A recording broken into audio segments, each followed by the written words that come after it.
Hi guys! అందరూ ఎలా ఉన్నారు? Hope you all are doing good. ఈరోజు నా ట్రిప్‌లో థర్డ్ డే మేము నైమిసారణ్యం వచ్చాము. మనకి ఈ నైమిసారణ్యం గురించి మహాభారతంలో, అలాగే రామాయణంలో, వాయు పురాణంలో కూడా ఈ నైమిసారణ్యం అనే ప్రస్తావన ఉంది. అసలు నైమిసారణ్యంకి ఆ పేరెలా వచ్చింది అంటే, నిమి అంటే చక్రం. మనకి మునులు బ్రహ్మ వద్దకు వెళ్లి తపస్సు చేయడానికి భూమి మీద తగిన స్థలము ఏది అని అడిగితే, ఆయన ఒక దర్భతో ఒక చక్రంలాగా చేసి దాన్ని భూమిపైకి విడిచి, అది ఎక్కడైతే పడుతుందో ఆ స్థలం పవిత్రమైనది తపస్సు చేయడానికని చెప్తారనమాట. ఆ యొక్క దర్భతో చేసినటువంటి చక్రం పడినటువంటి ప్లేసే ఈ నైమిసారణ్యం. ఆ చక్రం పడిన ప్లేస్ అప్పుడు భూమి చీలిన తర్వాత అక్కడి నుంచి వాటర్ వచ్చింది. అదే ఈ శ్రీచక్ర తీర్థం. ఈ శ్రీచక్ర తీర్థం స్పెషాలిటీ ఏంటి అంటే, ఈ తీర్థం దగ్గర స్నానం చేయాలని దిగిన వాళ్ళు ఒకసారి దిగితే ఆటోమేటిక్‌గా ఆ చక్రం చుట్టూ ప్రదక్షిణ చేస్తారు అని అంటారనమాట. అండ్ ఇక్కడ ఇంకో స్పెషాలిటీ ఏంటి అంటే, ఇక్కడ 84,000 మంది మునులతో సౌనక మహర్షి భాగవత పారాయణం చేసింది ఇక్కడే. అలాగే మనము సత్యనారాయణ స్వామి వ్రతమని చేసుకుంటాం కదా! అది మొదటిసారి చేసింది కూడా నైమిసారణ్యంలోనే. అలాగే ఇక్కడ వ్యాస మహర్షి, దధీచి మహర్షి ఆశ్రమం కూడా ఉంది. అలాగే ఎంతో ముఖ్యమైన మనందరికీ ఎంతో పవిత్రమైన, ఇష్టమైన లలితా సహస్రనామాలు కూడా రాసింది మొదటిసారి ఇక్కడే అనమాట. వేదవ్యాసుడు వేదాలను తన శిష్యులకి బోధించినటువంటి ప్రదేశము. ఇవన్నీ కూడా ఈ నైమిసారణ్యంలోనే జరిగింది. ఈ నైమిసారణ్యం రావడం, చూడడం అనేది కూడా ఒక అదృష్టం. ఎవరికైనా కుదిరినప్పుడు తప్పకుండా ఈ నైమిసారణ్యం వచ్చి దర్శించి, తీర్థంలో స్నానం చేసి, అలాగే లలిత అమ్మవారి దర్శనం కూడా చేసుకోవాలి. ఆ అమ్మవారు ఎంత బాగున్నారో ఇక్కడ మేమొచ్చాము. మేమందరం కలిసి ఇక్కడ నైమిసారణ్యంలో అన్నీ ఇక్కడ ఏవైతే చూడదగినటువంటి ప్రదేశాలున్నాయో అవన్నీ కూడా చూసాము. ఈ శ్రీచక్ర తీర్థంకి ఆపోజిట్‌లోనే అంటే ఆ యొక్క ప్రాంగణంలోనే మనకి లక్ష్మీదేవి విగ్రహం ఉంటుంది. ఇక్కడ మీకు కనిపిస్తుంది కదా! చిన్న పాండ్ అంటే దానిలో ఒక అమ్మవారి విగ్రహం, అలాగే బ్రహ్మ యొక్క విగ్రహం ఉంటుంది. అండ్ జనరల్‌గా మనకి శివుడికి నంది అలా కూర్చొని ఉండడం గమనిస్తూ ఉంటాము ఎదురుగా. ఇక్కడేంటంటే ఈ శ్రీచక్ర తీర్థంకి ఎదురుగా ఈ ఆవు ఉంటుందనమాట. అది నాకు కొంచెం కొత్తగా అనిపించింది.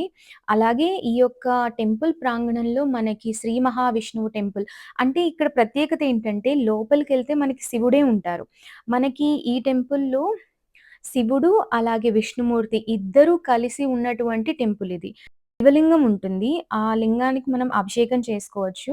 అలాగే ఇరువైపులా వరాహస్వామి, అలాగే మనకి కాలభైరవ స్వామి ఇలా ఇద్దరి విగ్రహాలుంటాయి. ఇక్కడ కనిపిస్తున్నది శివుడి లింగం. ఆ వెనక మనకు కనిపిస్తోంది కదా! ఆ వెనక మధ్యలో ఉన్నది విష్ణుమూర్తి అన్నమాట. ఇక్కడ మనము వెళ్తే వాళ్ళు మనకి అభిషేకం చేయించి మన గోత్రనామాలతో పూజ చేస్తారు. అండ్ ఈ టెంపుల్ చాలా బావుంటుంది.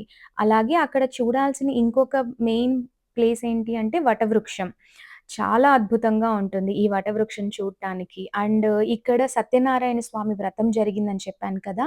అది ఇక్కడే అన్నమాట. ఇక్కడ దధీచి మహర్షి ఆశ్రమం ఉంటుంది. అలాగే మనకి వ్యాస మహర్షి ఆశ్రమం ఇవన్నీ కూడా ఉంటాయి ఇక్కడ. ఈ టెంపుల్ దగ్గరే సరౌండింగ్స్‌లో చిన్న చిన్నవి కృష్ణుడు, అలాగే ఒక స్పెషల్ ప్లేస్ ఉంటుందనమాట. అది వచ్చిన తర్వాత నేను మీకు చూపిస్తాను.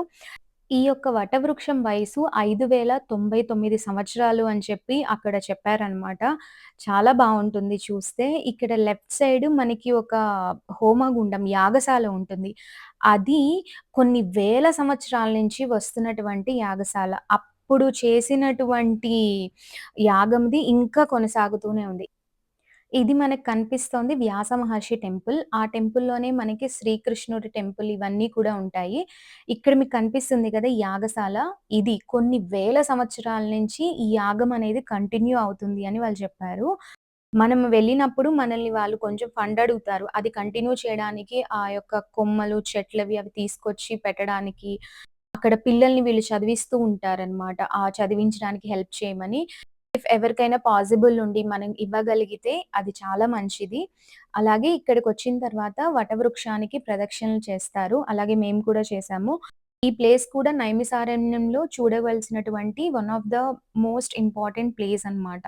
వటవృక్షం చూసిన తర్వాత మనం చూడాల్సిన ఇంకో ముఖ్యమైన దర్శనీయమైనటువంటి ప్రదేశం ఏంటి అంటే ఈ టెంపుల్. జనరల్‌గా మనకి శివాలయాలు, విష్ణాలయాలు ఇలాంటివి చూస్తాం కానీ పాండవులకి అలాగే ద్రౌపది దేవికి సెపరేట్‌గా ఒక ఆలయం ఉంది అంటే ఇదే నేను ఫస్ట్ టైమ్ చూసింది.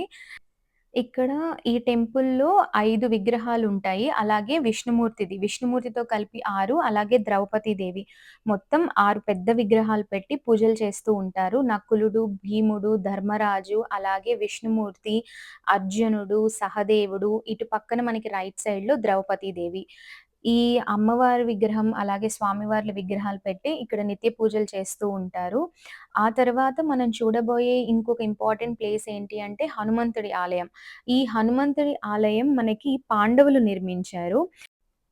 ఈ ఆలయం అబౌట్ 5500 ఇయర్స్ ద్వాపర యుగంలో మనకి పాండవులు ఈ ఆలయం నిర్మించినట్టు మనకి స్కంద పురాణంలో గూడా ఉంది. పాండవులు వాళ్ళ ఎక్సైల్ టైమ్‌లో స్పెండ్ చేసినటువంటి టైమ్‌లో ఈ యొక్క ఆలయంలో ఈ స్వామివారికి పూజలు చేశారు అని చెప్తున్నారు. ఇక్కడ విగ్రహం ఎంతో పెద్దది. ఇలాంటి విగ్రహం మనము ప్రయాగ్‌రాజ్‌లో కూడా చూసాము. ఆయన పడుకొనుంటారు. ఈయన నుంచొనున్నారు. ఈ 2 పెద్ద విగ్రహాలు ఆంజనేయ స్వామివి నేను చూసింది. ఇక్కడ చివరగా చూడాల్సింది మనం మోస్ట్ ఇంపార్టెంట్ ప్లేస్ లలితా అమ్మవారి టెంపుల్. ఈ లలితా అమ్మవారి టెంపుల్ అయితే ఎంత బావుందో! ఈ టెంపుల్‌కి వెళ్ళే రూట్ అన్నమాట ఇది. చిన్న చిన్న స్టాల్స్ ఇవన్నీ ఉండి ఈ మధ్యలో నుంచి అమ్మవారి టెంపుల్‌కి ఎంట్రీ అవుతామన్నమాట. మనకి ఇది గూడా శక్తిపీఠం అనే చెప్తున్నారు. మనకి 108 శక్తిపీఠాలున్నాయి కాబట్టి, ఈ 108 శక్తిపీఠాల్లో ఇది కూడా ఒక శక్తిపీఠం అయ్యుండొచ్చు. ఇక్కడ అమ్మవారు చాలా చిన్నగా ఉంటుంది. కానీ చాలా అందంగా ఉంటారు. నేను చిన్న వీడియో తీశాను మీ అందరికీ చూపించడం కోసం. లలితా సహస్రనామాలు పుట్టిన ప్లేస్‌కొచ్చి అక్కడ అమ్మవారిని దర్శించుకోవడం కూడా ఒక అదృష్టం. శ్రీమాత్రే నమః. టెంపుల్‌లోంచి బయటికొచ్చిన తర్వాత మనకిక్కడ అన్ని లాంగ్వేజెస్‌కి సంబంధించినటువంటి అమ్మవారి స్తోత్రాల బుక్స్ ఇవన్నీ కూడా ఇక్కడ మనకి దొరుకుతాయి.